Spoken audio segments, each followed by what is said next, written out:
जी अस्सलाम वालेकुम जी सारे दोस्तों का की हाल उम्मीद करता वा ठीक हो खैर खरीयत नाल हो।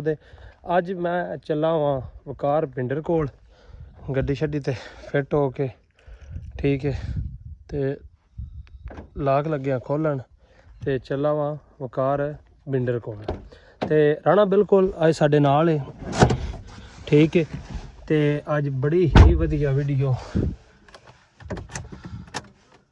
इंशाल्लाह बने दी ते सारियां बिल्कुल साडे नाल रहना है ठीक है।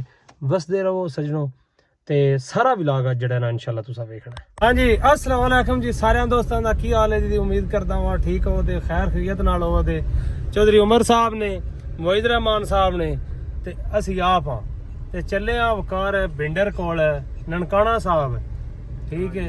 ते आज दी वीडियो जेड़ी है ना बड़ी ही मजेदार है ते आ वेंदे हो असी लगे जाने अपने डेरे तो निकल के आ वेंदे साडा को जाइंदा राह भी है आज दी तुहानू सारी जेड़ी है ना अपडेट हो जरूर ध्यान दे।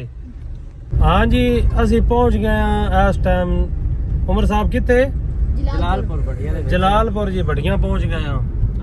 आ वेंदे हो इत्थे डंपर ट्रैक्टर तुहानू हर शय मिले दी वेखण नू क्योंकि जलालपुर है ठीक है। ते असी इंशाल्लाह जल्दी तो जल्दी पहुंच के ते तुहानू खाने दसदे अज।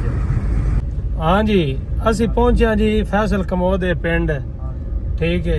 हाँ जी फैसल कमोद दा पिंड जे अज इत्थे बड़ियां बोड़ा शोड़ा सारा कुछ है ना ये फैसल कमोद दे पिंड जे ठीक है। ते असी बिल्कुल नेड़े अपड़ गए क्यों उमर साहब और पता नहीं 1.5 घंटे का पता नहीं हुण साडे मत्थे भी लगदा है कि नहीं लगदा।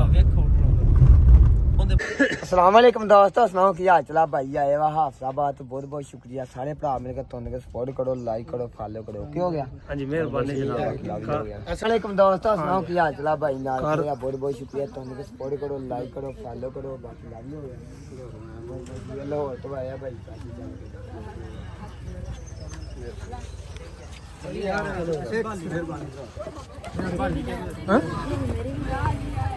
नाल खलो पापा तो मैं नाल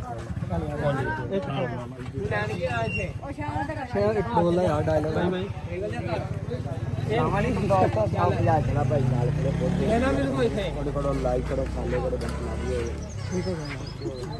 अस्सलाम वालेकुम दोस्तों सुनाओ की हाल चला भाई नाल खड़े आ बहुत बहुत शुक्रिया तुमने सपोर्ट करनी आ ते डायलॉग बोलना हां डायलॉग बोलना है पहले दोस्तों धन्यवाद क्या ही ना इंशाल्लाह ताला किसी दिन ऐसा वक्त ले जाएंगे तुम लोग सेल्फी मांग सकते हो बहुत बहुत शुक्रिया सारे भरा मिल के ना वीडियो लाइक करो फॉलो करो कमेंट करो की हो गया।